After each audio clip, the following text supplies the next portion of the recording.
Luna Celeste Foster watched Alpha King Theron Pierce claim his territory through blood and ritual, but her eyes weren't on the powerful shifter commanding every wolf's attention. They were on the girl in midnight blue who stood like a ghost at her own father's coronation, invisible to a pack that worshipped strength above all else. The Grand Moon ceremony should have been magnificent. Hundreds of werewolves from every western pack had gathered in the sacred grove, their eyes glowing amber in the moonlight as they watched their new supreme alpha carve his mark into the heart tree. The ancient ritual demanded blood, demanded power, demanded absolute submission from every wolf present. And they gave it willingly, their collective howl shaking the forest as Theron Pierce raised the ceremonial blade above his head. All except one. Luna adjusted her position behind the translation booth, her human eyes picking up details that the pack-minded wolves missed. Princess Olivia Pierce stood at the edge of the ceremonial circle, her hands folded neatly in front of her midnight blue dress, her face a mask of polite attention.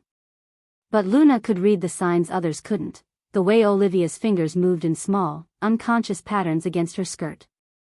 Sign language. She was translating the ceremony for herself, because no one else bothered to. The Alpha King calls for the pack's loyalty, Luna whispered into her headset, providing simultaneous translation for the few humans in attendance. But her voice caught as she watched Olivia flinch when her father's triumphant roar echoed through the grove. The girl couldn't hear it, but she felt the vibrations through the ground, felt the supernatural energy crackling in the air as 500 werewolves pledged their lives to the Pierce bloodline. Everyone except his own daughter. Luna had been working with the supernatural community for 3 years, ever since her linguistics degree and natural talent for sign language had made her invaluable as a human interpreter. She'd seen prejudice before, werewolves weren't known for their tolerance of weakness. But this was different. This was a father ignoring his child at the moment of his greatest triumph. The ceremony continued with speeches from pack leaders, each one praising Theron's strength, his tactical brilliance, his ability to unite the fractured western territories under one rule. Luna translated mechanically, but her attention kept drifting to Olivia. The princess was beautiful in the way that all werewolf royalty were beautiful, tall and graceful with dark hair that caught the moonlight and pale skin that seemed to glow. But there was something haunting about her stillness, something that made Luna's chest tight with recognition. She knew what it felt like to be the outsider. The one who didn't quite fit. When Alpha King Theron began his acceptance speech, Luna noticed Olivia's lips moving slightly. She was reading lips, following along with a conversation she couldn't hear, in a ceremony that celebrated everything she could never be. A werewolf's power came from the pack mind link, from the ability to share thoughts and emotions with their family. Without that connection, Luna made a decision that would change everything. She stepped away from her translation booth during a particularly long howl of approval from the crowd. The wolves were lost in their pack euphoria, their minds linked in celebration. No one noticed as Luna made her way through the crowd toward the lonely figure in midnight blue. "Your father's speech is very moving," Luna signed, positioning herself where Olivia could see her hands clearly. The princess startled, her composure cracking for just a moment before she glanced around nervously. "You shouldn't be here," she signed back, her movements quick and uncertain. "This is pack territory." "I'm the official translator," Luna signed with a small smile. "I have diplomatic immunity." For the first time that evening, Olivia's face showed genuine emotion, surprise that melted into something that might have been relief. "You know sign language?" "I know several varieties. Including the one your mother taught you." The words hit their target. Olivia's hands stilled completely, and Luna could see the carefully constructed walls beginning to crack. "How did you?" Luna Queen Isabella was famous for her linguistic abilities. She spoke 7 languages and created a modified sign system for wolves who lost their hearing in battle. "You used some of her innovations." Tears gathered in Olivia's eyes, but she blinked them back. Royal werewolves didn't cry in public. No one remembers that about her. "I do." Luna stepped closer, lowering her voice even though she continued to sign. "I also remember that she died protecting the pack from rogues. And that you were with her." The ceremony was reaching its crescendo behind them, Theron's voice booming across the grove as he called for the final pledge of loyalty. But Luna only had eyes for the broken princess in front of her, whose careful mask was finally beginning to slip. The attack took everything, Olivia signed, her movements sharp with old pain. My hearing, my connection to the pack link, my mother. It left me as something that shouldn't exist, a wolf who can't hear her pack, a princess who can't feel her people's thoughts, That doesn't make you less than them. Doesn't it? Olivia's smile was bitter. Watch. She gestured toward the crowd of celebrating werewolves, their minds so intertwined that they moved like a single organism. When Theron raised his arms, they raised theirs. When he howled, they howled in perfect harmony. It was beautiful and terrifying, the absolute unity that human minds could never achieve. I can't be part of that, Olivia continued. I'm deaf to their thoughts, blind to their emotions. To them, I'm not really alive, You're alive to me, Luna said aloud, forgetting to sign in her urgency to be heard. The words carried further than she intended. Several wolves near them turned, their enhanced hearing picking up the human voice during a moment of reverent silence. Luna felt their eyes on her, felt the subtle shift in the crowd's attention as whispers began to spread. Someone should tell the human that ceremony protocol prohibits. Is that the translator talking to the princess?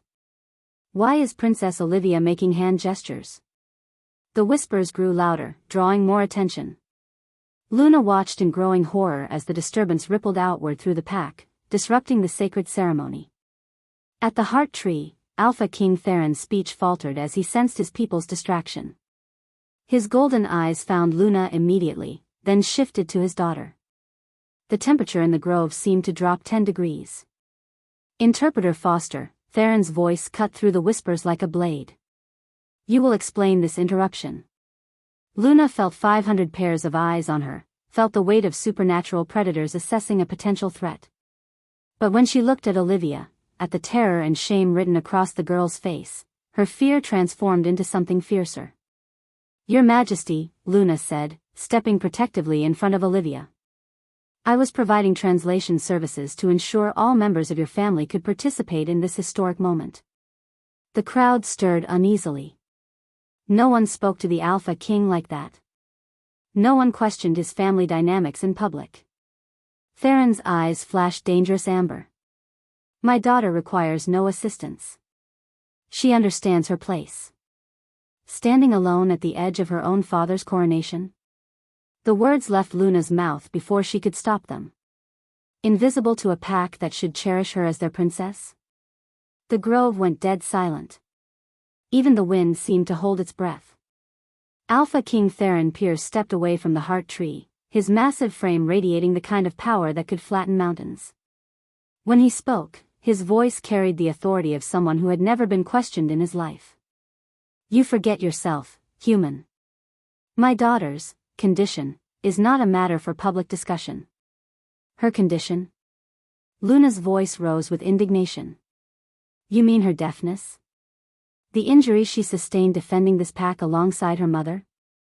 Luna, please stop, Olivia signed frantically behind her. You don't understand what you're doing. But Luna was past the point of caution. 3 years of watching werewolves dismiss anyone who didn't fit their narrow definition of strength had finally pushed her too far. I understand perfectly, she said, still facing Theron but speaking loud enough for the entire pack to hear. I understand that Princess Olivia lost her hearing and her pack connection in the same attack that killed Luna Queen Isabella. I understand that instead of honoring her sacrifice, you've allowed her to become invisible. And I understand that your pack follows your lead in pretending she doesn't exist. The accusation hung in the air like a challenge. Around them, the werewolves shifted restlessly, torn between their ingrained loyalty to their alpha and the uncomfortable truth in Luna's words.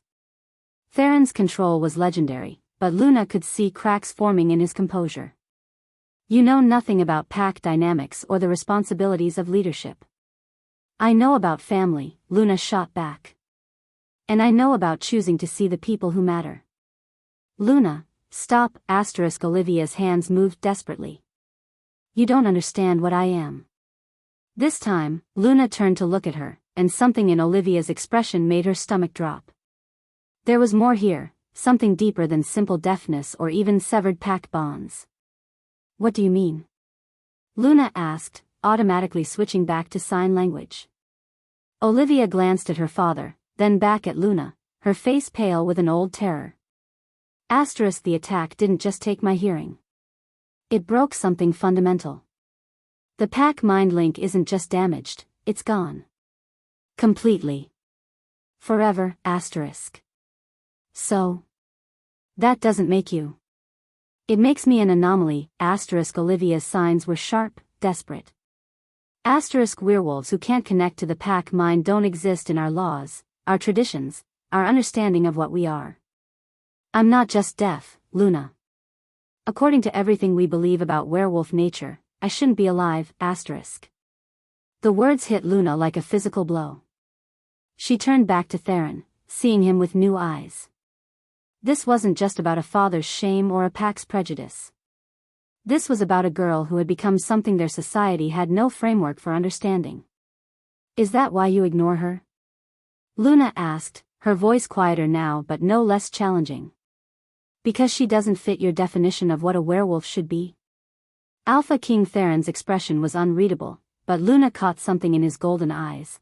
Pain, maybe, or fear carefully hidden behind layers of authority. My daughter's situation is complex, he said finally. There are aspects you cannot comprehend. Then help me understand, Luna replied. Because from where I'm standing, it looks like you've decided she's broken instead of different. And that's not leadership, that's abandonment. The words echoed through the grove, and Luna realized she had just publicly challenged the most powerful werewolf in the Western Territories. About his parenting. At his coronation ceremony. She was probably about to die. But as the silence stretched and the pack waited for their alpha's response, Luna felt Olivia's hand slip into hers. The princess's fingers were trembling, but her grip was strong. Whatever happened next, Luna realized, she wouldn't face it alone. And neither would Olivia. Chapter 2. The Alpha King's study was a monument to werewolf power. Massive leather-bound tomes lined shelves that stretched to the cathedral ceiling, and the skulls of ancient enemies decorated the stone walls like trophies. But as Luna sat across from Theron Pierce 3 days after the ceremony, all she could focus on was the single sheet of parchment trembling in his hands. The paper was covered in elegant script that seemed to flow like water across the page, each symbol more beautiful and complex than any human writing Luna had ever seen. Ancient wolf script, she realized, a language so old that most modern werewolves couldn't read it. But Olivia could, apparently. And what she'd written had reduced the most powerful alpha in the Western Territories to this, a father staring at his daughter's words with something that looked dangerously close to desperation. She says she's considering renouncing her heritage, Theron said finally, his voice carefully controlled. Living permanently among humans. Luna kept her expression neutral, though her heart clenched. She hadn't seen Olivia since the confrontation at the ceremony, hadn't known if the princess was safe or if Theron had punished her for Luna's interference. Now she knew, Olivia was safe, but she was also planning to disappear. What exactly does that mean for a werewolf? Luna asked carefully. Theron set the letter down with the reverence of someone handling a death certificate. It means severing the last threads that connect her to our world. Werewolves who renounce their heritage undergo a ritual that burns away any remaining supernatural abilities.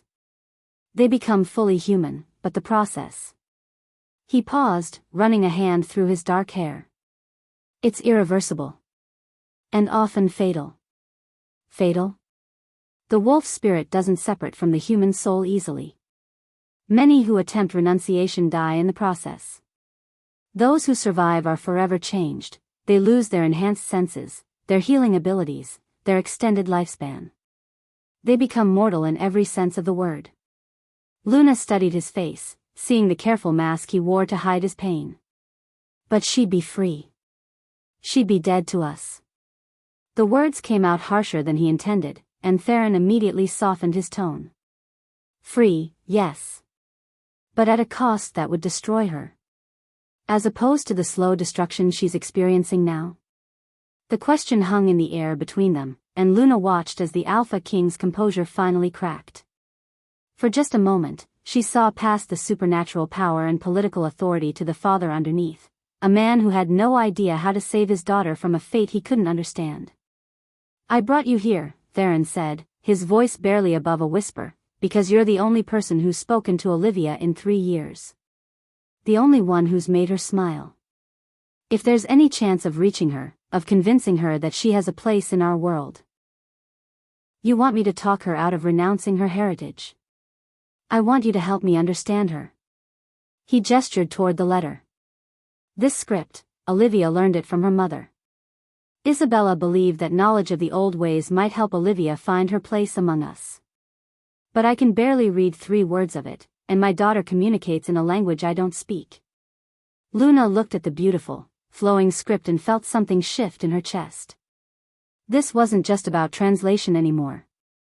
This was about a family torn apart by tragedy and pride, about a girl who felt so alone that she'd rather die than continue living in silence. "I'll help," she said simply. "But I have conditions." Theron's eyebrows rose. Humans didn't typically negotiate with Alpha Kings. "I want complete access to Olivia. No restrictions on when or where we can meet. I want information about werewolf culture, laws, and traditions, everything I need to understand the world she's trying to leave. And I want you to learn sign language." Sign language? If you want to communicate with your daughter, you need to learn her language.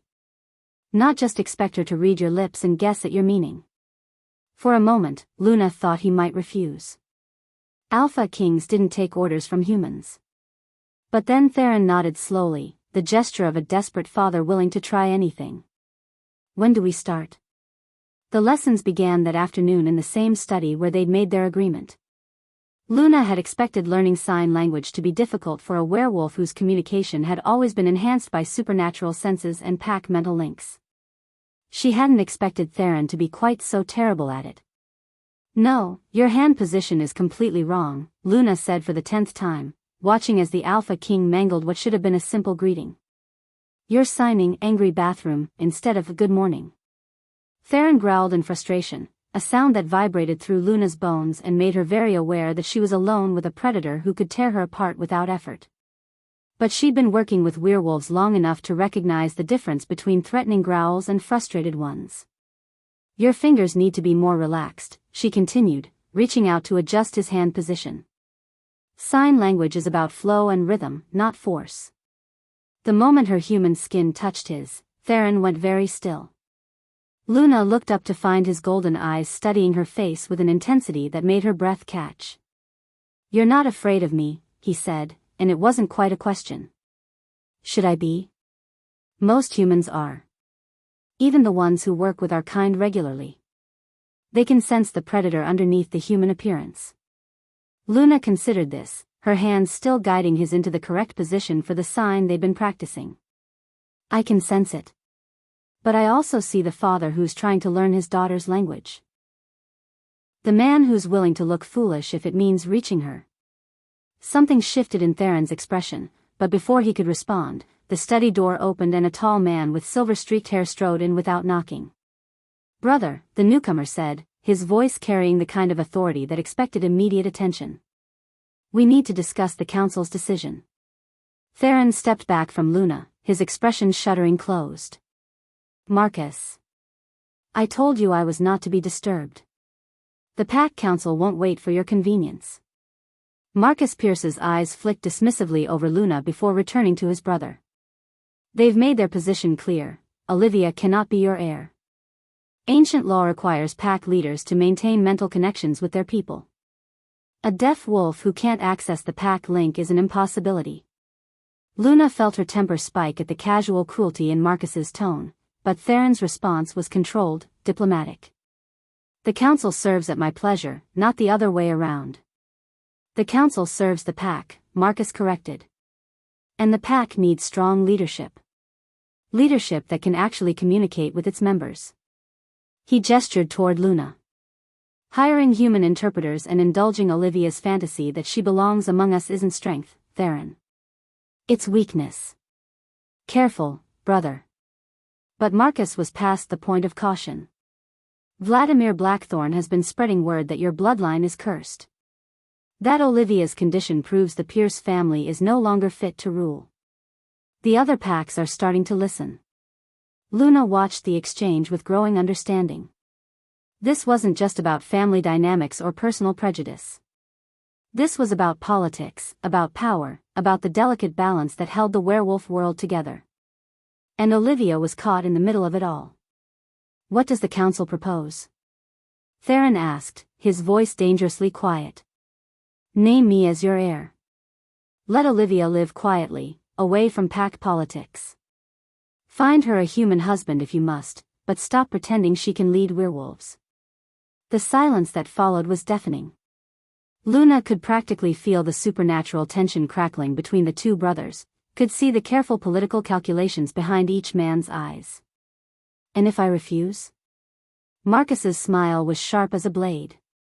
Then the council may be forced to consider whether your judgment has been compromised by grief. Whether the pack would be better served by new leadership.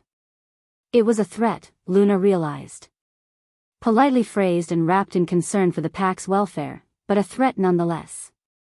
Marcus was challenging his brother's right to rule, using Olivia as the excuse. Get out, Theron said softly. Brother. Get out. Marcus left, but not before shooting Luna a look that promised future unpleasantness. When the door closed behind him, Theron stood frozen for a long moment, his hands clenched into fists at his sides. How long have you been Alpha King? Luna asked quietly. 15 years. I took over after our father died in a territorial dispute with the Eastern Packs. And Marcus? Has been waiting for his chance to rule ever since.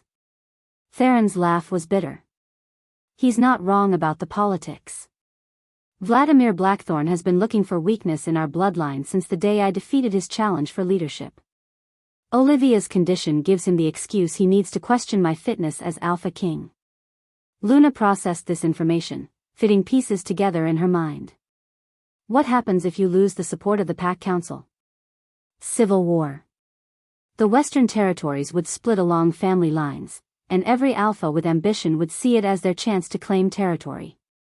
Thousands would die. So you're caught between saving your daughter and saving your people. I'm caught between choosing which child to sacrifice. The words came out raw, unguarded. Marcus isn't evil, Luna. He'd make a competent leader. But naming him as my heir means accepting that Olivia has no place in our world. It means watching her choose death over a life where she's invisible. Luna stood and walked to the window, looking out at the sprawling grounds of the Pierce estate. Somewhere in this vast territory was a girl who felt so isolated that she'd rather die than continue living. And here was her father, caught between impossible choices, trying to learn sign language as if the right-hand gesture could somehow fix everything that was broken. Tell me about the attack, Luna said suddenly. The one that killed your wife and injured Olivia. Theron went very still. Why? Because I need to understand what really happened to her. The medical details, the extent of the damage. If I'm going to help Olivia find her place in your world, I need to know exactly what she's dealing with. For a moment, Luna thought he might refuse. The loss of his mate was clearly a wound that hadn't healed, a source of pain he kept carefully locked away. But then he began to speak, his voice hollow with memory. It was supposed to be a routine patrol. Isabella often took Olivia with her when she visited the border territories. She wanted our daughter to understand all aspects of pack leadership. They were checking the northern boundaries when the rogues attacked. Rogues? Werewolves who've been cast out of their packs, usually for crimes too severe for exile. They band together sometimes, raiding pack territories for supplies or revenge. This group had been hitting border settlements for months. Luna turned back to face him. How many? 6. Against Isabella and Olivia. Theron's hands clenched. My mate was a formidable fighter, but she was protecting a child. The rogues overwhelmed them. But Olivia survived. Barely. When our patrol found them, Isabella was dead and Olivia was unconscious with massive head trauma. The healer said it was a miracle she lived at all. Luna studied his face, reading the pain and guilt written in every line. You blame yourself. I should have been there. Should have insisted on sending guards. Should have, he broke off, running both hands through his hair. The rogues were specifically targeting Isabella. They knew her patrol routes, knew when she'd be vulnerable. It wasn't random. Assassination? That's what I believed. Isabella had made enemies among the more traditional packs with her progressive policies. Her support for werewolf-human cooperation, her advocacy for pack members who didn't fit the typical mold, it made her a target. Luna felt pieces clicking together in her mind, but the picture they were forming didn't quite make sense yet. And Olivia's injuries? Severe head trauma from silver-laced claws. The rogues used weapons specifically designed to cause permanent damage to werewolves. Silver disrupts our healing abilities, makes injuries that would normally heal in hours or days permanent instead. Silver-laced claws aren't standard rogue equipment. Theron's eyes sharpened. No, they're not. They're expensive, difficult to make, and require knowledge of werewolf physiology that most rogues don't possess. Someone funded them. Someone with resources and specific knowledge about how to hurt werewolves permanently. That was my conclusion as well. But we never found proof. The rogues died in the fighting, and any evidence died with them. Luna was quiet for a long moment, processing everything she'd learned. The attack hadn't been random. It had been planned, funded, and executed with surgical precision. Isabella had died, but Olivia had survived, barely, and with injuries that specifically targeted the aspects of werewolf nature that would make her an effective leader. What if the real target wasn't your wife? Luna said slowly. What if it was Olivia? Theron went very still. What do you mean? Think about it. 6 rogues with silver weapons attack the Alpha King's maid and heir. Isabella dies fighting to protect her daughter, a tragedy, but not the end of your bloodline. Olivia survives, but with injuries that make her unsuitable to lead. Injuries that specifically target her ability to connect with the pack mind link. The color drained from Theron's face as the implications hit him. You're suggesting someone deliberately tried to cripple my daughter's ability to rule. I'm suggesting someone tried to destroy your lineage without actually killing your heir. Dead martyrs inspire loyalty. Broken heirs who can't fulfill their duties. They inspire doubt. Luna walked back to where Theron stood frozen, watching as her words reshaped his understanding of that terrible night 3 years ago. Your wife died protecting Olivia from an attack designed to leave your daughter alive but permanently damaged. Unable to access the pack link, unable to lead, unable to carry on the Pierce bloodline's rule. But who would? Theron stopped, his eyes going hard with realization. Vladimir Blackthorn. He's your rival? More than that. He challenged me for leadership 15 years ago and lost. His pack was absorbed into mine, his territory given to loyal alphas. He spent every year since then looking for ways to undermine my authority. Luna nodded. The pieces were falling into place now, forming a picture of conspiracy and long-term planning that made her stomach turn. And now he's spreading rumors that your daughter's condition proves your bloodline is weak. Convenient timing. The bastard. Theron's voice carried the kind of rage that made the windows rattle. He orchestrated the whole thing. Had Isabella killed and Olivia crippled, then waited for the political fallout to destroy us. Can you prove it? Not yet. But if you're right, if this was all part of Vladimir's plan to claim leadership, then we need to move carefully. He's had 3 years to position his allies, to spread his poison. A direct accusation without proof would only give him ammunition. Luna felt a chill run down her spine as she realized what they were really facing. This wasn't just about family dynamics or ancient laws. This was about a calculated attempt to destroy the Pierce bloodline and claim power through manipulation and murder. And Olivia was still in danger. We need to tell her, Luna said. Olivia deserves to know that her condition wasn't just bad luck. That someone deliberately tried to destroy her future. Do we? Theron's voice was hollow. Would knowing that her injuries were intentional make her suffering any easier to bear? Would it change the fact that she can't access the pack link, can't fulfill her role as heir? It might change how she sees herself. Right now, she thinks she's broken, defective, a burden on your leadership. But if she knew that her condition was the result of a deliberate attack, that she survived an assassination attempt designed to cripple your bloodline, maybe she'd see herself differently. As what? As a survivor. As someone strong enough to endure an attack meant to destroy her. As your daughter, the rightful heir to the Pierce bloodline, injured but not defeated. Luna watched as understanding dawned in Theron's golden eyes. His daughter wasn't broken, she was wounded. And there was a difference, one that could change everything about how Olivia saw her place in the world. Where is she now? Luna asked. The old tower, most likely. It's where she goes when she wants to be alone. The library there has most of Isabella's books, including her research on ancient werewolf languages and customs. Then that's where we start. But Theron, if I'm right about this, if Vladimir really is behind the attack, then he won't stop with political maneuvering. He's invested too much in destroying your family to give up now. The Alpha King's expression hardened into something that reminded Luna exactly how dangerous he could be when threatened. Then we'll be ready for him. But first, we save my daughter.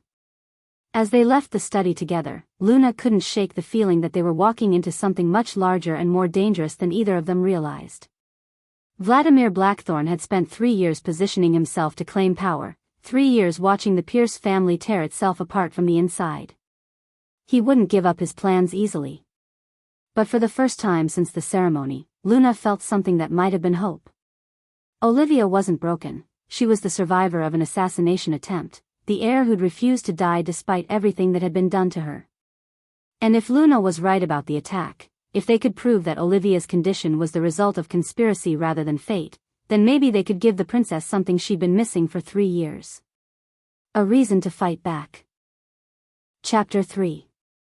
The old tower had been Isabella's sanctuary, and now it was Olivia's prison. As Luna climbed the winding stone steps with Theron close behind, she could feel the weight of centuries in these walls, the accumulated power of werewolf royalty, the secrets that had shaped kingdoms and toppled empires. But when they reached the heavy oak door at the top, it was silence that greeted them, thick and profound as a grave. Theron raised his hand to knock, then stopped. Through the door, they could hear something unexpected, the soft sound of brush strokes against canvas, rhythmic and purposeful. She's painting, he said, wonder in his voice. She hasn't painted since. Since the attack? Since her mother died. Isabella was an artist. She taught Olivia that painting was another form of language, a way to speak when words weren't enough. Luna pressed her ear to the door, listening to the gentle whisper of bristles against canvas. There was something almost ritualistic about the sound, something that made her think of prayers and spells and the old magic that still lived in quiet places. We should knock, she said softly. But before Theron could respond, the painting sound stopped. Footsteps approached the door, and then it swung open to reveal Olivia, paint-stained and beautiful in the afternoon light streaming through the tower windows. Father, she signed, surprise flickering across her face before she noticed Luna. And our diplomatic interpreter. Hello, Olivia, Luna signed back. May we come in? For a moment, the princess hesitated, and Luna could see the war between hope and fear playing out in her dark eyes. Hope won, barely, and Olivia stepped back to let them enter. The tower room was a wonderland of controlled chaos. Easels stood like sentries around the circular space, each holding a canvas in various stages of completion. Paint tubes and brushes covered every available surface, and the air smelled of turpentine and something else, something wild and electric that made Luna's skin prickle with recognition. But it was the paintings themselves that stole her breath. They were unlike anything Luna had ever seen. The colors seemed to move on the canvas, shifting and flowing as if the paint were somehow alive. One depicted a forest scene where the trees appeared to sway in an unfelt breeze, their branches reaching towards something just beyond the edge of the frame. Another showed a pack of wolves running across a starlit plain, their forms so realistic that Luna half expected them to leap from the canvas. "These are incredible," Luna breathed, moving closer to study the paintings. "The detail, the movement, how do you achieve such realism?" Olivia's hands moved in quick, nervous gestures. Asterisk, they're not meant to be realistic. They're meant to be felt. Asterisk. Felt? Instead of answering, Olivia walked to one of the completed paintings. A portrait of a woman with kind eyes and silver-streaked hair that Luna immediately recognized as Isabella. The princess hesitated for a moment, then placed her palm flat against the canvas. The change was instantaneous. The painting began to glow with soft, golden light, and suddenly the tower room was filled with warmth and the scent of jasmine. Luna felt a rush of emotions that weren't her own: love, pride, fierce protectiveness, and an overwhelming sense of maternal devotion. "My God," Theron whispered, his voice thick with tears. "Isabella. I can feel her." The glow faded after a few seconds, leaving the three of them standing in stunned silence. Luna's heart was racing, her mind struggling to process what she'd just experienced. "I discovered it by accident," Olivia signed, her movements quick and embarrassed. About a year after the attack. "I was painting Mother's portrait, crying over it, and when I touched the canvas to wipe away a tear, suddenly I could feel her again. Her love, her memories of me as a child." "How is this possible?" Luna asked, her voice barely above a whisper. "I don't know. The healers say my connection to the pack mind link is completely severed. But somehow, I can put emotions and memories into my paintings. When other wolves touch them, they experience what I felt while painting." Luna looked around the room with new understanding. These weren't just paintings, they were emotional repositories, memories made manifest in pigment and canvas. And Olivia had been creating them alone, with no one to share the wonder of what she'd discovered. "Have you shown these to anyone else?" Luna asked. Olivia's expression darkened. "Who would I show them to? Who would believe that the broken princess has found a new way to communicate? Uncle Marcus says I'm delusional, that I'm creating fantasies to cope with my disability." "Marcus knows about this?" Theron's voice carried a dangerous edge. "He came to see me last week. Said the Pack Council was concerned about my mental state, that reports of me talking to paintings were disturbing the Pack Elders." Olivia's hands trembled slightly as she signed. He suggested that perhaps it would be better if I stopped painting altogether. For the good of the family. Luna felt anger surge through her chest, hot and protective. She was beginning to understand the true scope of Marcus's manipulation. Not content with political maneuvering, he was systematically isolating Olivia from any source of comfort or connection. "Show me another painting," Luna said suddenly. "One that contains a specific memory." Olivia hesitated, then walked to an easel near the window where a canvas sat covered by a paint-stained cloth. She pulled the cloth away to reveal a scene that made Luna's breath catch: the ceremonial grove where Theron's coronation had taken place, painted in vivid detail from Olivia's perspective. But this version showed something the actual ceremony hadn't. Threads of golden light connecting every wolf to every other wolf, a visual representation of the pack mind link that Olivia could see but not access. "This is what I see when I watch the pack together," Olivia signed. "The connections I can never be part of." Luna reached toward the painting, then paused. "May I?" Olivia nodded, and Luna pressed her palm to the canvas. The world exploded into sensation.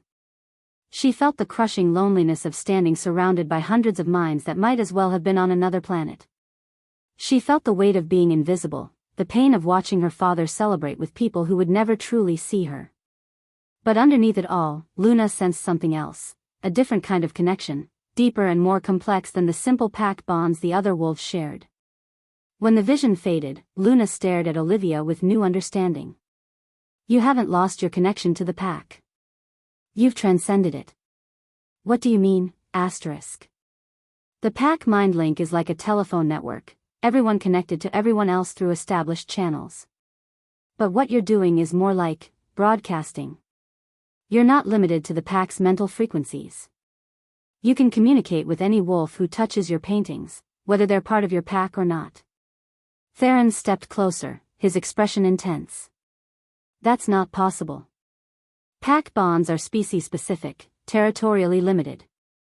According to current understanding, yes. But Olivia isn't working within current understanding. She's evolved beyond it. Luna turned to face the princess. How many wolves have touched your paintings? Just you and father.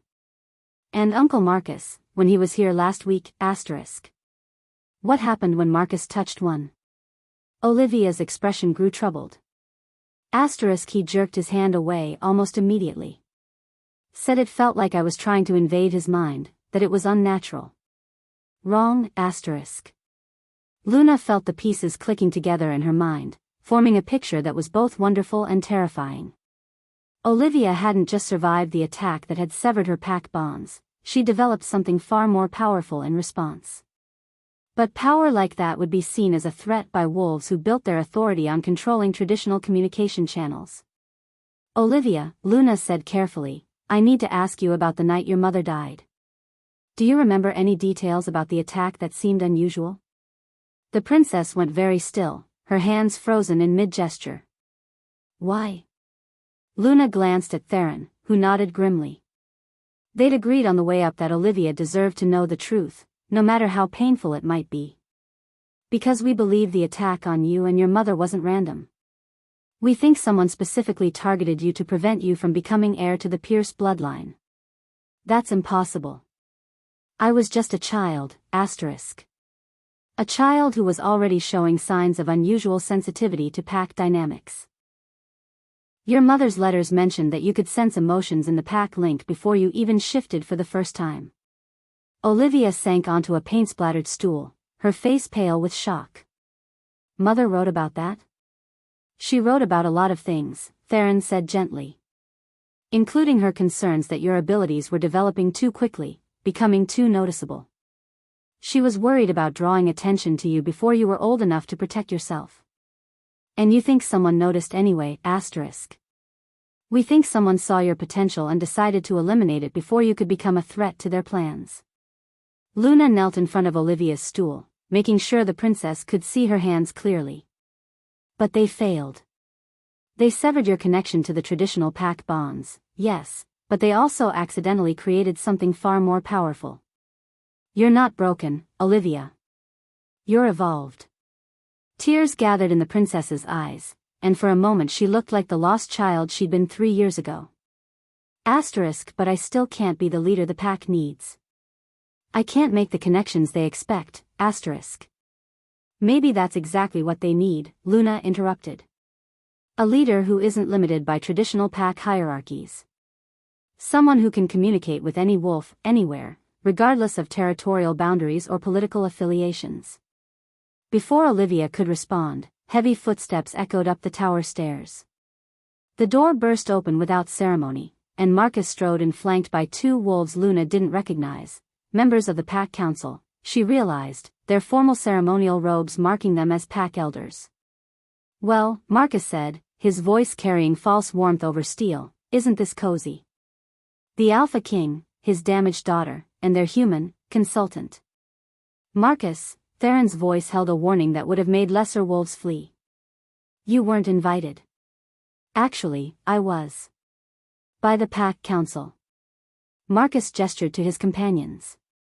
Elder Morrison and Elder Chen have some concerns about recent developments in our family dynamic. Elder Morrison stepped forward, his weathered face stern with disapproval. Alpha King, it has come to our attention that you have been allowing a human interpreter unrestricted access to pack territories and sensitive family matters.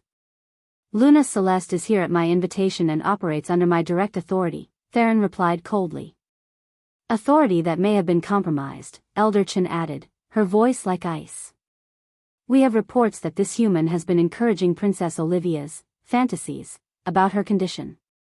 That she's been filling the girl's head with dangerous ideas about alternative forms of pack communication. Luna felt the trap closing around them. Marcus had orchestrated this perfectly, used the pack elder's natural suspicion of humans to turn Olivia's breakthrough into evidence of outside manipulation. What Princess Olivia has discovered is remarkable, Luna said, standing to face the elders directly. She's developed a new form of communication that transcends traditional pack boundaries. Silence, Elder Morrison snapped. You will not speak unless directly questioned. This is pack business, not human business. But Luna was done being silent. 3 years of watching werewolves dismiss anyone who didn't fit their rigid definitions of strength had finally pushed her past her breaking point. This is exactly human business, she said, her voice carrying a authority that surprised even her. Because your rigid adherence to tradition is destroying one of the most gifted individuals your species has ever produced. The temperature in the room seemed to drop 10 degrees. Marcus smiled, cold and triumphant. Did you hear that, elders? The human believes she understands werewolf nature better than we do. Believes she can judge our traditions and find them wanting. What I believe, Luna said, stepping protectively in front of Olivia, is that you've allowed fear to blind you to evolution. Olivia Pierce hasn't lost her wolf nature, she's transcended your limited understanding of what wolf nature can be. Elder Chen's eyes flashed amber with supernatural anger. You dare suggest that our sacred bonds, the connections that have sustained our people for millennia, are somehow inferior to a damaged wolf's delusions? I dare suggest that calling her damaged says more about your failures than hers. The words hung in the air like a challenge. Marcus's smile widened, and Luna realized she'd played directly into his hands. Brothers and sisters, Marcus said, addressing the elders with formal protocol, I believe we have sufficient evidence of human interference in pack affairs. This interpreter has clearly overstepped her bounds, attempting to undermine our sacred traditions and corrupt the Alpha King's judgment regarding his daughter's condition. Indeed, Elder Morrison nodded gravely. Such interference cannot be tolerated. I call for a formal pack trial to determine whether Luna Celeste Foster poses a threat to werewolf society and should be expelled from our territories permanently. Luna felt the blood drain from her face.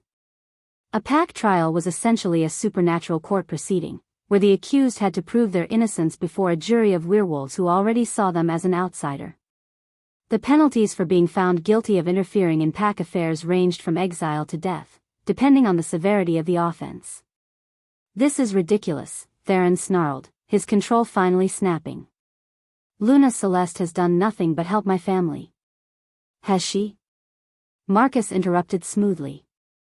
Or has she been systematically undermining pack unity by encouraging your daughter to believe her condition is something other than the tragic disability it clearly is? Stop, Olivia signed frantically, her hands moving between Luna and her father. Please, just stop fighting about me. But nobody was watching the princess's hands except Luna, who caught the girl's desperate plea and felt something shift inside her chest, a protective instinct so fierce it made her teeth ache. Fine, Luna said, her voice deadly calm. I accept your trial. But I have conditions. The elders exchanged surprised glances. Humans didn't typically negotiate the terms of their own judgment. You're hardly in a position to make demands, Elder Chen observed. Actually, I am. Because I'm not just some random human you can intimidate into submission. Luna stepped forward, and suddenly the air in the room felt different, charged with an energy that made everyone's skin prickle. I'm Luna Celeste Foster, daughter of Dr. Sarah Foster, the researcher who first documented the existence of dormant shifter genes in apparently human populations. The silence that followed was deafening. Even Marcus looked shaken, his political maneuvering suddenly on much less certain ground. That's impossible, Elder Morrison whispered. Dormant shifters are theoretical. Are they? Luna felt something awakening in her chest, something that had been sleeping her entire life. My mother spent 20 years studying families where werewolf traits skipped generations, where children born to supernatural parents appeared completely human until triggered by specific circumstances. She looked directly at Marcus, seeing the growing alarm in his eyes as he realized his careful trap was about to backfire spectacularly. Circumstances like prolonged exposure to werewolf society. Or silver poisoning that suppresses dormant abilities until they find new ways to manifest. Theron was staring at her with growing wonder and horror. Luna, what are you saying? I'm saying that I'm not entirely human. I'm saying that my ability to bridge the gap between your world and mine isn't just talent, it's genetics. And I'm saying that whoever used Silver to attack Olivia 3 years ago may have been trying to suppress more than just her pact bonds. Luna reached for one of Olivia's paintings, the portrait of Isabella that had shown them such powerful emotions, and pressed her palm against the canvas. The response was immediate and overwhelming. The painting blazed with golden light, but this time it wasn't just Isabella's emotions that flooded the room. It was Luna's own awakening power, her dormant shifter abilities finally breaking free after years of suppression. The air filled with the scent of pine and moonlight, and suddenly everyone could feel what Luna felt when she looked at Olivia, not pity or sympathy, but recognition. The recognition of one evolutionary leap acknowledging another. When the light faded, Luna stood transformed. Not physically, she was still human in appearance, but something fundamental had changed. Her eyes held flecks of gold now, and her presence carried a weight that hadn't been there moments before.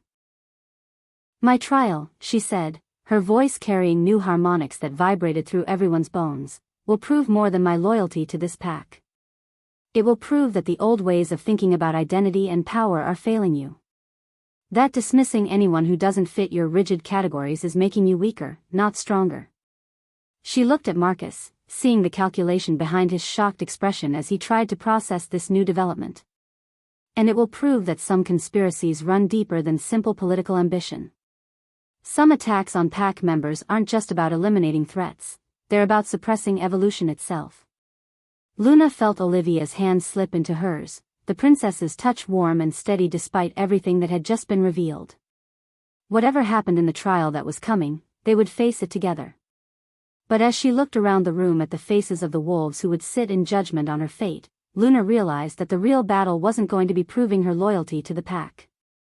It was going to be proving that the pack was worthy of her loyalty in return. Chapter 4. The blood moon rose like a crimson eye over the Pierce estate, casting everything in shades of copper and shadow. Luna stood at the window of her chambers, watching as werewolves from across the western territories gathered in the ceremonial grove below. The pack trial had been scheduled for tonight specifically because of the lunar cycle. During the blood moon, pack bonds were at their strongest, making it easier to sense deception and harder to hide true intentions. It would also make Olivia's abilities more powerful than they'd ever been. "Are you ready for this?" Theron asked from behind her. He'd entered without knocking, a privilege of the condemned that Luna found grimly amusing. "As ready as someone can be for a trial where the jury already believes I'm guilty of corrupting werewolf society." Luna turned to face him, noting the lines of stress that had appeared around his golden eyes over the past week. "How's Olivia?" "Painting." His smile was tight with worry. "She's been working on something since dawn. Won't let me see it, won't explain what it is. Just keeps signing that she needs to be ready." Luna nodded, understanding better than Theron realized. She'd felt it too, the way the approaching blood moon seemed to amplify everything supernatural around them. Her own awakening abilities were stronger tonight, more volatile.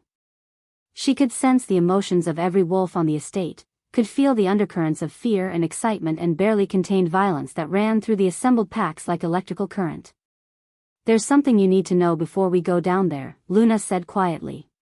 "About what's really happening tonight." Theron's expression sharpened. "What do you mean?" "This isn't just a trial, Theron. It's a coup. Marcus has been planning this for months, maybe years. He's used my presence here as the excuse he needed to challenge your leadership directly. I know that. I've known since the moment he walked into the tower with those elders. But do you know how far he's willing to go?" Luna moved closer, lowering her voice even though her chambers were warded against eavesdropping. "I've been monitoring the pack's emotional currents since my abilities awakened. Marcus has allies positioned throughout the crowd tonight, wolves who are prepared to challenge your right to rule if the trial doesn't go his way." Theron's hands clenched into fists. He wouldn't dare. Not in front of the other pack leaders. It would mean civil war. He's counting on them choosing stability over justice. If he can prove that you've been compromised by human influence, that your judgment regarding Olivia has made you unfit to lead, then challenging you becomes a duty rather than treason. The Alpha King was quiet for a long moment, processing the implications. And if he succeeds? Then Olivia dies. Not immediately, Marcus is too smart for that. But he'll have her declared mentally unstable, have her locked away somewhere she can't use her abilities or pose a threat to his version of werewolf purity. Luna felt her awakening wolf instincts snarl at the thought. He'll spend years slowly killing her spirit while claiming it's for her own good. Over my dead body. That can be arranged too, Luna said grimly. An Alpha King who dies defending a human spy and his broken daughter? Marcus becomes a tragic hero who restored order to chaos. Theron stared at her for a moment, then laughed, a sound with no humor in it at all. You know, when I hired you to help me communicate with my daughter, I thought the worst that could happen was political embarrassment. Instead you got evolution. Luna straightened her shoulders, feeling the weight of what was coming. Theron, whatever happens tonight, you need to trust Olivia. Her abilities aren't just growing stronger, they're changing. Becoming something I don't think anyone fully understands yet. Including her. Especially her. But that's what makes her dangerous to people like Marcus. She represents change, progress, the possibility that werewolf society could become something better than what it is. People who profit from the current system will do anything to stop that. A soft knock at the door interrupted them. One of Theron's personal guards entered, his face grim with formality. Alpha King, the Pack Council is ready to begin. They're requesting your presence and that of the accused. Luna felt her stomach twist with nervous energy, but she nodded calmly. Let's go face the wolves. The ceremonial grove had been transformed into a natural amphitheater, with hundreds of werewolves arranged in concentric circles around a raised platform where the Pack Council sat in formal judgment. Torches burned at regular intervals, their flames flickering red in the blood moon's light, and the air hummed with supernatural energy so thick Luna could taste it on her tongue. As she and Theron walked toward the center of the circle, Luna felt the weight of every eye upon them. She could sense the crowd's emotions, curiosity, suspicion, excitement, and underneath it all, a current of barely contained violence that made her newly awakened instinct scream warnings. Marcus stood with the Pack Council, his ceremonial robes marking him as the primary accuser. Beside him, Elder Morrison and Elder Chen watched Luna's approach with expressions of cold disapproval. But it was the other figures on the platform that made Luna's blood run cold. Alpha Vladimir Blackthorn had arrived, flanked by his own personal guard and wearing the kind of smile that promised bloodshed. The accused will present herself for judgment, Elder Morrison announced, his voice carrying across the grove with supernatural amplification. Luna stepped forward, but before she could speak, a commotion at the edge of the crowd drew everyone's attention. Olivia was making her way through the assembled werewolves, carrying something large and covered by a paint-stained cloth. Her formal dress was splattered with fresh paint, and her dark hair was wild from hours of frantic work. Father, she signed as she approached the platform. I need to show them something. Princess Olivia, Elder Chen's voice carried disapproval. This is a formal pack trial. Your presence is not required. But Olivia ignored the elder completely, her attention focused on Luna with an intensity that made the air around them shimmer with power. Luna, she signed, her movements quick and urgent. I understand now. What you are, what I am, what we're supposed to become. The blood moon showed me. Showed you what? Luna asked, her voice carrying clearly in the supernatural silence. Instead of answering, Olivia pulled away the cloth covering her burden. Underneath was a canvas unlike any Luna had seen before, massive, easily 6 feet square, covered in swirling patterns of color that seemed to move and breathe in the moonlight. But it wasn't the size that took Luna's breath away. It was the subject matter. The painting showed werewolves, dozens of them, but not as they appeared in the grove tonight. These wolves were connected by threads of light that weren't the traditional pack bonds Luna had seen in Olivia's other work. These connections were more complex, more beautiful. They flowed between individuals based on understanding and choice rather than hierarchy and dominance. And at the center of it all, 2 figures stood hand in hand, a woman with gold-flecked eyes and a girl whose silence spoke louder than any howl. What is this? Marcus demanded, his carefully controlled composure cracking slightly. This is what we could be, Olivia signed, her movements visible to the entire crowd. Not pack bonds based on submission and mental domination, but connections based on genuine understanding. Emotional truth. Chosen family rather than enforced loyalty. Luna felt something stirring in her chest, her awakening abilities responding to the painting's power even from a distance. Around the grove, other wolves were beginning to react as well, some with wonder, others with fear or anger at the challenge to their fundamental beliefs. This is heresy, Elder Morrison declared. Pack bonds are sacred, ordained by nature itself. They cannot be replaced by human sentiment and artistic fantasy. Can't they? Luna stepped toward the painting, and immediately the air around her began to shimmer with the same energy that had manifested in the tower. What if everything you think you know about pack bonds is wrong? What if they're not sacred traditions but limitations you've imposed on yourselves? She reached toward the canvas, and Olivia nodded encouragingly. The moment Luna's palm touched the painted surface, the world exploded into possibility. The vision that flooded the grove was unlike anything anyone had experienced.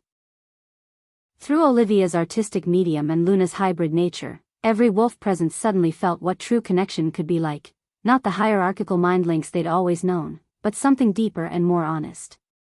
Emotional bonds based on mutual respect, chosen rather than imposed, strengthening individuals instead of subsuming them into group consciousness. For a moment, the entire pack experienced unity without domination, connection without control. They felt what Olivia felt, the loneliness of being excluded, but also the joy of genuine understanding. They felt what Luna felt, the bridge between worlds, the possibility of being fully yourself while still belonging to something larger. When the vision faded, the grove was silent except for the crackle of torches and the whisper of wind through leaves. Many of the wolves looked stunned, overwhelmed by the experience of genuine emotional connection. Others looked angry or frightened, their worldviews challenged by what they'd just witnessed.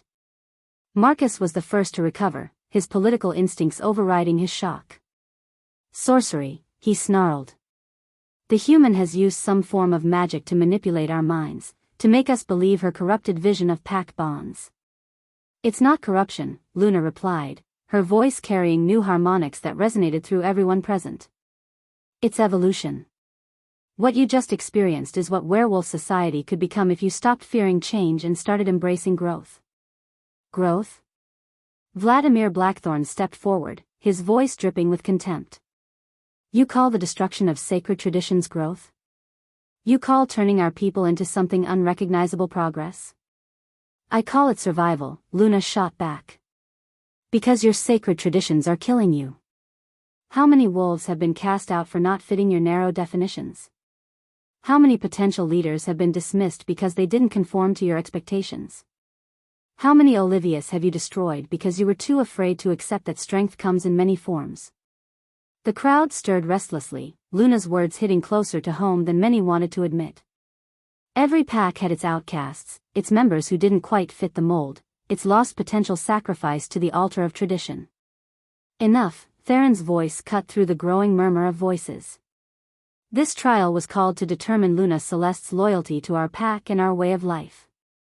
I believe we have our answer. He stepped forward, his presence commanding immediate attention from every wolf in the grove. Luna Celeste Foster has shown us that loyalty doesn't require blind obedience to tradition. That strength doesn't demand the suppression of those who are different. That love, for family, for pack, for the possibility of something better, is more powerful than fear. Marcus's face twisted with rage. Brother, you've been bewitched by this creature. She's not even fully human. She's an abomination that threatens everything we are. Everything we were, Theron corrected. But perhaps not everything we could become. The Alpha King turned to address the entire assembled crowd, his voice carrying the authority of absolute leadership. For too long, we've measured worth by conformity. We've demanded that every wolf fit the same mold, think the same thoughts, submit to the same hierarchies. And in doing so, we've weakened ourselves. We've lost innovation, creativity, the very diversity that could make us stronger. He gestured toward Olivia, who stood beside her revolutionary painting like a prophet of change. My daughter was attacked 3 years ago by enemies who sought to destroy our bloodline. They used silver weapons designed to sever pack bonds, believing that a wolf who couldn't access the traditional mind link would be powerless. They were wrong. Luna watched as understanding began to dawn on faces throughout the crowd. The revelation that Olivia's condition was the result of an attack rather than genetic weakness was changing how many saw her. Olivia didn't lose her wolf nature, she transcended it. She developed abilities that make traditional pack bonds look primitive by comparison. She can communicate with any wolf, regardless of pack affiliation or territorial boundaries. She can share emotions and memories across species lines. She represents the future of what we could become. Impossible, Elder Chen protested. Pack bonds are genetically determined, territorially limited. According to current understanding, Luna interrupted. But understanding evolves. Science progresses. What you call impossible, I call inevitable. She turned to face the crowd directly, her awakening abilities lending weight to every word. I am living proof that the categories you use to define identity are too narrow. I was raised human, lived human, believed myself human until I came here. But exposure to your world awakened something in my genetics that had been dormant for generations. I am not fully human, but I'm not fully wolf either. I am something new. The grove erupted in whispers and arguments, wolves struggling to process revelations that challenged their fundamental assumptions about identity and belonging. Marcus seized the moment of confusion, his voice rising above the chaos. Do you hear this? This human, this thing, admits she is an abomination. Admits she seeks to transform us into something unnatural, unholy. I seek to transform you into something better, Luna replied calmly. Something that doesn't require the exile or execution of anyone who doesn't fit predetermined molds. She looked directly at Marcus, seeing the desperation behind his anger. But you already know that, don't you? You've known from the beginning that Olivia's abilities were real, that they represented a threat to your vision of werewolf purity. That's why you arranged for her to be attacked. The accusation hit the crowd like a lightning strike. Every conversation stopped, every eye turned toward Marcus, who had gone very still and very pale. That's a lie, he said, but his voice lacked conviction. Is it? Luna stepped closer, her hybrid senses picking up the scent of fear and guilt that suddenly surrounded him. You had access to Isabella's research about Olivia's developing abilities. You knew the patrol routes, knew when mother and daughter would be most vulnerable. And you certainly had the connections to arrange for rogues with silver weapons to be in the right place at the right time. You have no proof. I have this, Olivia said, her voice carrying clearly across the grove for the first time in 3 years. Every head turned toward the princess in shock. She had spoken aloud, her voice rusty from disuse but unmistakably clear. I remember, she continued, her words gaining strength with each syllable. The attack. The rogues knew exactly where to strike to sever pack bonds without killing. They knew which silver compound would cause permanent damage. And they knew about the emergency beacon that would bring help just quickly enough to save me but too late to save Mother. Marcus was backing away now, his composure completely shattered. You were unconscious. Head trauma. You can't possibly remember. I remember everything, Olivia replied. Because I painted it. Every detail, every face, every word they spoke about the wolf who paid them to target the Alpha King's heir. She gestured toward a smaller canvas that had been hidden behind the large painting, a work that showed the attack in horrifying detail, including faces that several wolves in the crowd immediately recognized. Those rogues, Elder Morrison whispered, his face gone ashen. They were seen in the territories last month. Asking questions about pack defenses, about succession laws. Under whose orders? Luna demanded. All eyes turned to Marcus, who looked like a cornered animal. For a moment, Luna thought he might confess, might throw himself on the pack's mercy and hope for exile instead of execution. Instead, he chose to fight. Even if that were true, he snarled, his form beginning to shimmer as he prepared to shift, it changes nothing. Olivia is still broken. Still unfit to rule. Still a threat to everything we are. No, Theron said quietly. She's a promise of everything we could become. The Alpha King stepped forward, placing himself between Marcus and the crowd. I hereby banish Marcus Pierce from the Western Territories for conspiracy, treason, and the murder of Luna Queen Isabella. Any who follow him choose exile over evolution. Marcus's laugh was harsh and bitter. You think it's over? You think accepting these abominations will save you? There are other packs, other alphas who understand what you're trying to destroy. Vladimir. But when Marcus looked toward his ally, he found empty space. Blackthorn and his guards had vanished into the night, abandoning their co-conspirator to face the consequences alone. It seems your revolution lacks popular support, Luna observed dryly. Marcus's response was to complete his transformation, shifting into a massive black wolf with silver-tipped fur. He launched himself at Olivia, clearly intending to eliminate the threat she represented even if it cost him his life. He never reached her. Luna moved faster than should have been possible for someone so newly awakened to her supernatural nature. She intercepted Marcus mid-leap, her own partial transformation turning her hands into claws that could match his strength. They crashed to the ground in a tangle of fury and desperation, rolling across the ceremonial platform in a fight that represented far more than personal conflict. It was old versus new, tradition versus evolution, fear versus hope. The battle was brief but vicious. Marcus had decades of experience and the desperate strength of someone with nothing left to lose. But Luna had something more powerful, the righteous fury of someone protecting family, and the hybrid advantages that came from being something entirely new. When the dust settled, Marcus lay unconscious at her feet, his wolf form reverting to human as Luna's claws pressed against his throat. It's over, she said simply. The grove fell silent again, but this time the quality of the silence was different. Instead of tension and conflict, there was a sense of possibility, of doors opening onto unexplored territory. Theron stepped onto the platform, his voice carrying clearly across the assembled crowd. Tonight has shown us that change is not just possible, it's inevitable. We can either embrace evolution or be destroyed by our refusal to grow. He gestured toward Luna and Olivia, who stood together at the center of it all, the hybrid bridge between worlds and the revolutionary artist who could paint new realities. I hereby establish the Pierce Foundation for Wolf Evolution, with Luna Celeste Foster as its director and Princess Olivia Pierce as its first researcher. Their mission will be to explore new forms of supernatural communication, to support wolves whose abilities don't fit traditional categories, and to help our people adapt to a changing world.